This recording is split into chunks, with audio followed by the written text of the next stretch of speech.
Ang alagang sigbin ni Lolo sa isang liblib na baryo sa Visayas, may isang matandang kilala sa pangalang Lolo Basilio. Tahimik siyang naninirahan sa gilid ng kagubatan, malayo sa kabihasnan, may iilan na lang na nakakakilala sa kanya, karamihan ay mga matatanda rin na minsan na niyang natulungan, ngunit sa mga bata't kabataan, siya ay kilala bilang si Lolo Aswang. Walang nakakakita kung paano siya nabubuhay, hindi siya bumibili sa tindahan, walang umaakyat na truck ng bigas sa kanyang bahay, pero kahit matanda at uugod-ugod, hindi siya kailanman nagutom o nanghina. Marami ang nagtataka, pero wala ang may lakas ng loob na lapitan siya, lalo na sa gabi. Isang araw, lumipat sa baryo si Emer, isang lalaking nasa edad 30 na galing Maynila. Nagsawa na raw siya sa buhay lungsod at gustong mamuhay ng simple. Nakabili siya ng lumang bahay malapit sa tirahan ni Lolo Basilio. Pinayuhan siya ng mga taga-baryo na lumipat sa ibang parte, pero matigas ang ulo ni Emer. Anong masama kung kapitbahay ko si Lolo Basilio? Baka kailangan lang niya ng kausap, aniya. Unay walang kakaiba, tahimik ang gabi, masarap ang simoy ng hangin, pero makalipas ang ilang linggo, napapansin ni Emer na tuwing hating gabi, may naririnig siyang kakaibang tunog, parang huni ng hayop na umiiyak, may kasamang pagkalabog sa bubong, at minsan, parang may gumagapang sa labas ng bahay. Akala niya ay pusa o bayawak, hanggang isang gabi, nasira ang kanyang bubungan, nang silipin niya gamit ang flashlight, wala siyang nakita. Pero may naiwan, itim na balahibo at amoy asupre, nagsimula na siyang hindi makatulog. Nagdesisyon siyang alamin ang pinanggagalingan ng tunog, nagtago siya sa dilim, malapit sa bahay ni Lolo Basilio, doon niya nakita ang isang nilalang na hindi niya maipaliwanag. Maliit ito, kuba, may mahahabang tainga, at mga pulang mata, para itong aso, ngunit tumatayo sa dalawang paa, may mahahabang kuko at tila may buntot na baluktot. Mula sa madilim na bahagi ng kagubatan, nakita niya si Lolo Basilio na tinatawag ito, parang isang alagang aso. Halika na, Sigbin, gutom ka na, no? Wika ng matanda, binigyan niya ito ng isang supot ng dugo, tila sariwang dugo ng hayop, o baka tao. Tumakbo si Emer pauwi sa takot, kinaumagahan, sinubukan niyang sabihin ito sa kapitan ng barangay, ngunit natawa lang ito. Si Lolo Basilio, matagal nang usap-usapan niyang sigbin niya, pero wala namang ebidensya, hanggang kwento lang yan. Pero hindi na ito basta kwento para kay Emer, gabi-gabi ay binabagabag siya ng mga ingay, nakikita niya ang mga anino sa bintana, at minsan, parang may mga mata sa dilim. Isang araw, may batang nawala sa baryo, huling nakita raw ito malapit sa kagubatan, malapit sa bahay ni Lolo Basilio. Dito na nagtulungan ang mga tao, nagtungo sila sa bahay ni Lolo, at doon nila naamoy ang malansang amoy ng dugo, pinilit nila siyang tanungin, ngunit ngumiti lang ang matanda. Anong hinahanap nyo, bata? Wala akong alam sa bata, ang alam ko, may mga batang di marunong rumispeto sa matatanda. Nang pumasok ang mga tao sa bahay ni Lolo, wala silang nakita, wala ring bata, pero may isang silid na nakapadlock, at mula roon, may lumalabas na kakaibang huni.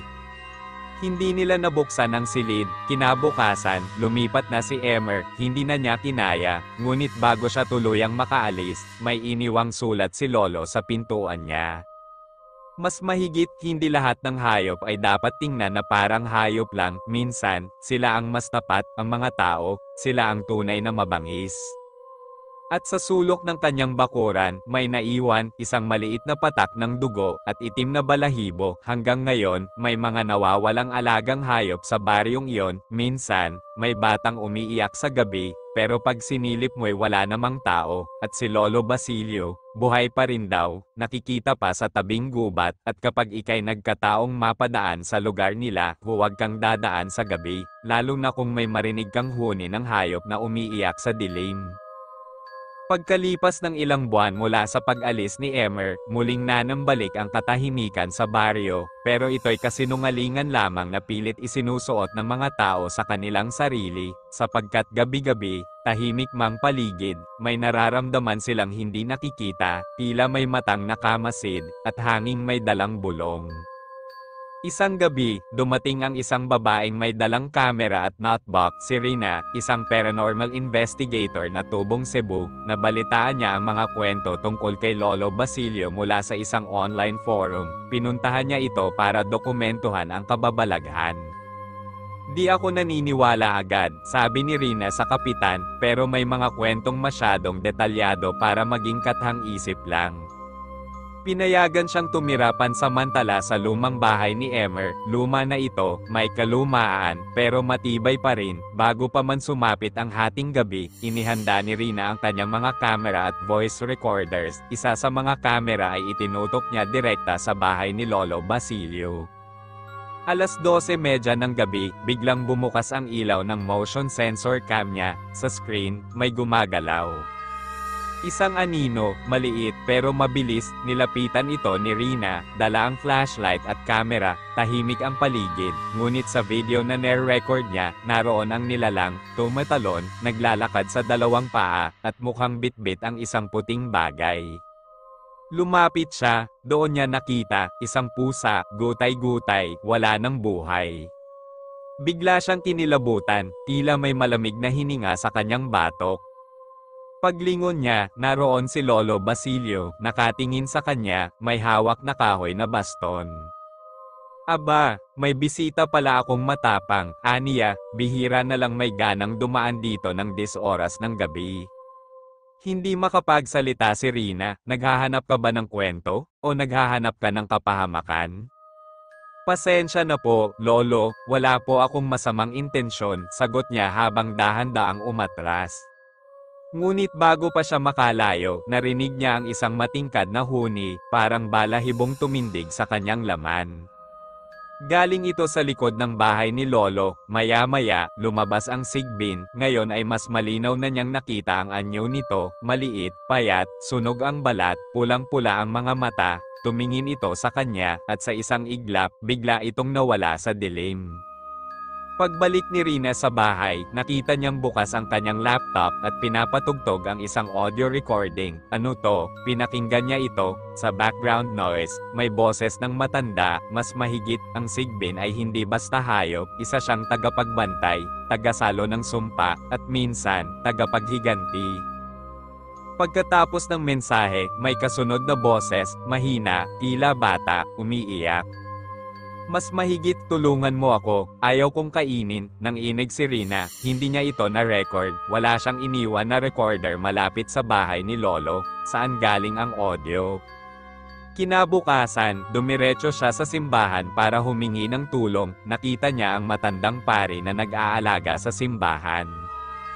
Padre, may kakaiba pong nilalang sa baryo, nakunan ko sa video, may bata rin po, umiiyak, di ko alam kung multo o buhay. Tahimik lang ang pari, saka ito nagsalita, matagal na ang kasunduan, ang sigbin ay alaga ng bantay ng kagubatan, si Basilio ay hindi karaniwang tao, siya ang huling tagapagbantay, kapalit ng kanyang buhay, pinapakain niya ang nilalang, para hindi ito maghasik ng lagim. Anong klaseng kasunduan? Tanong ni Rina, kapag may taong lumabag sa kagubatan, mga magnanakaw, mamamatay tao, o yung may masamang hangarin, hinahayaan ang sigbin na kunin sila, wala silang sinasabi sa pulis, kasi ang kapalit, katahimikan ng baryo. Hindi makapaniwala si Rina, isang uri ng katutubong hustisya, o kultong lihim. Kinagabihan, nagdesisyon siyang bumalik at silipin ang bahay ni Lolo, ngunit pagdating niya roon, wala na ang bahay, ni bakas ay wala, parang hindi ito kailanman tumayo doon. Sa lupa, may iisang naiwan, isang kwintas na may maliit na buto ng hayop, at sulat na papel. Mas mahigit kapag may kumuha ng kwento, dapat may kapalit, ngayong alam mo na, ikaw na ang tagapagsalaysay, ikaw na ang susunod na tagapagbantay, bigla niyang narinig ang huni muli, sa kanyang likod, sa dilim, may mata na pula, at mula noon, si Rina ay hindi na muling nakita, pero may mga bagong kwento, mula sa ibang baryo naman, may babaeng bagong lipat, tahimik, may dalang kamera, at gabi-gabi, may huni ng hayop na umiiyak sa dilim. 2 buwan matapos ang pagkawala ni Rina, isang grupo ng urban explorers mula Maynila ang napadpad sa parehong baryo. Isa sa kanila, si Jason, ay kilala online sa content na Haunted Places in the Philippines. Kasama niya ang 3 pa, sina Micah, Paul, at Dom. Dito raw may nawalang babaeng paranormal investigator, kwento ni Micah habang binabagtas nila ang makitid na daan patungo sa kagubatan, parang bigla na lang siyang naglaho, may footage daw siya ng something. Hindi naniniwala si Jason sa kababalaghan, para sa kanya, content lang ito, clickbait, pero si Dom, ang tahimik sa grupo, ay may dalang lumang libro, nakita raw niya ito sa isang tindahan sa Quiapo, may lumang larawan ng sigbin sa pahina, at sa likod nito, isang sulat kamay na babala. Mas mahigit huwag isulat ang kanyang kwento kung ayaw mong maging bahagi nito. Dumating sila sa clearing kung saan dati naroon ang bahay ni Lolo Basilio. Wala pa ring bakas ng anumang istruktura. Pero bigla, naramdaman nilang parang may malamig na ihip ng hangin na hindi galing sa direksyon ng bagyo, kundi mula sa mismong lupa. Ito ba yun? Tanong ni Paul, parang wala naman dito ah. Biglang naputol ang kanyang salita, sa kanilang likuran, tila may dumaan, isang anino, mabilis, maliit, at may masangsang na amoy ng sunog na balahibo. Nang i-replay nila ang kanilang drone footage, may isang frame na pumukaw sa atensyon nila.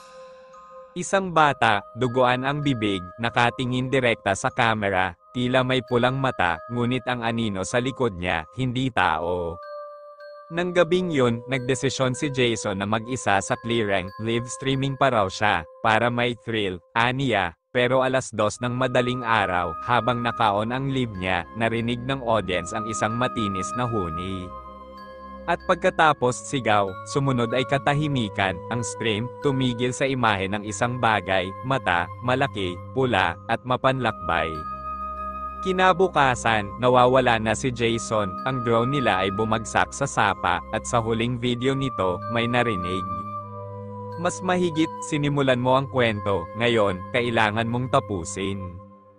Sa Manila, natagpuan ni Micah ang laptop ni Rina sa loob ng kanilang van. Wala silang ideya paano ito napunta roon. Nang buksan niya, may isang folder na di bukas noon. Pangalan nito, Tagapagbantay. Nasa loob ang 12 ng video clips, mga footage na galing sa iba't ibang lugar sa Pilipinas. Lahat ay may isang pattern, may sigbin, may nawawalang tao, at laging may isang kwentista na siyang susunod na tagapagsalaysay.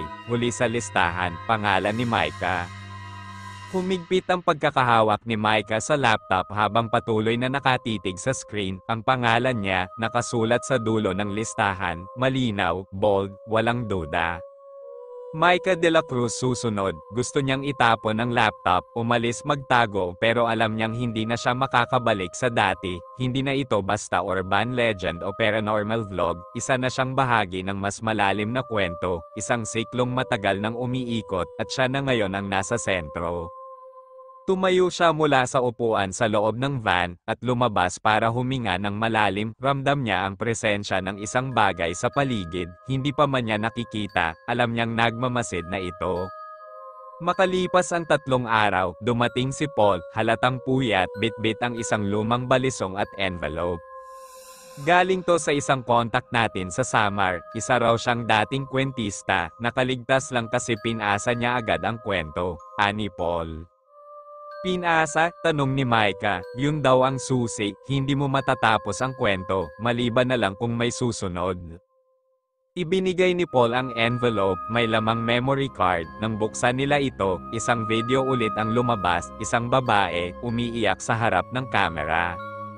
Mas mahigit kung napanood mo to, ibig sabihin, ikaw na, hindi mo na ako maririnig ulit, pero pakinggan mo, ang kwento ay buhay, hanggat may nakikinig, nabubuhay siya, at ang sigbin, bantay lang siya, hindi siya ang tunay na kalaban, siya ang paalala. Nagkatinginan sina Paul at Micah, sa likod ng video, isang imahe ng bundok Banahaw, pero kakaiba, madilim, tila mas malalim ang anino kaysa dapat. Kinabukasan, muling bumalik sina Micah at Paul sa Banahaw, tahimik ang biyahe, walang musika, wala ring update mula kay Rina, tila biglang nawala rin.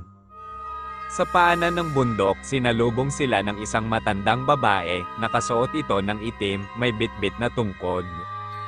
Kayo ba ang susunod? Hindi na sila sumagot, tumango lang si Micah. Nag-abot ang matanda ng maliit na garapon, may lamang abo at isang pulang sinulid. Ikabit nyo sa pinakamataas na sanga sa clearing, doon lang sila lalapit, doon lang sila makikinig. 2:00 ng madaling araw, nasa clearing na sila, bitbit ang camera, drone, at ang garapon. Ito na yung lugar kung saan nawala si Jason, bulong ni Paul. Tahimik, sobrang tahimik, ni hangin, walang dumaan, ikinabat ni Micah ang sinulid sa sanga, at inilagay sa gitna ang garapon, habang umiikot ang drone sa itaas, nagsimulang umalimbukay ang ulap sa paligid nila, ang mga puno, tila lumalapit, at ang hangin, biglang bumigat. Nagsimula ng mag-record si Micah, ang kwento ay may simula, pero madalas, hindi natin alam kung kailan ito natatapos, sa mga nakapanood, narinig, at naniwala, ang susunod na bahagi ay hindi para lang sa takot, ito ay babala, biglang naputol ang ilaw ng drone, isa-isang namatay ang LED lights ng mga gamit nila, tumigil ang lahat ng tunog, maliban sa iisang boses, pamilyar. Boses ni Jason, Micah, tulungan mo ako, lumingon siya, pero wala si Jason, naroon lang ang boses, tila nagmumula sa ilalim ng lupa. Pakinggan mo ang kwento, tapusin mo, lumapit si Paul kay Micah, pero bago pa siya makasabi ng kahit ano, napaatras siya, sa likod niya, isang pares ng mata ang lumitaw, malaki, pula, nakalutang sa kawalan. Hindi Sigbin iyon, mas malaki, mas matanda, mas matagal nang nanunood. Hindi ito kwento ng Sigbin, bulong ni Micah, isa itong nilalang na nabubuhay sa kwento, at habang patuloy ang mga tao sa pagsasalaysay, mas lumalakas ito, ginagamit ang takot bilang pagkain, ang kwento bilang tulay. Biglang napaluhod si Micah, parang may bumigat sa dibdib niya, tumulo ang dugo mula sa kanyang ilong, tumingala siya, at nakita ang imahe ni Jason, nakabitin sa kawayan, walang buhay, ngunit ang mukha nito, tila nakangiti. Kailangan mong pumili, sabi ng boses sa kanyang isipan, tatapusin mo, o ipapasa mo. Bumalik ang ilaw, nasa gitna siya ng clearing, mag-isa, wala si Paul, wala si Jason, wala ang camera. Sa harap niya, ang laptop, bukas, at isang prompt. Upload video, yes, no, nanginginig ang kamay niya, huminga siya ng malalim. Pinindot niya ang yes, pagbalik niya sa Maynila, wala siyang maalala kung paano siya nakauwi, ang video, na-upload sa page nila, walang may nag-acknowledge, pero libo-libo ang views, at may mga comments. Parang may nakita akong bata sa likod, bakit parang narinig ko yung pangalan ko sa dulo, may part 2 ba ito? Ngunit ang pinakanakatakot sa lahat isang bagong message ang lumitaw sa inbox ng page nila, salamat sa kwento mo, Micah, ako naman, sa gabing yun, habang mag-isa si Micah sa kwarto, bumukas mag-isa ang laptop, at sa screen, isang folder, pangalan nito, tagapagbantay sa loob, may bagong pangalan, ikaw. Maraming salamat po sa inyong pakikinig. Huwag kalimutan mag-subscribe para sa update sa mga bagong kwento paparating.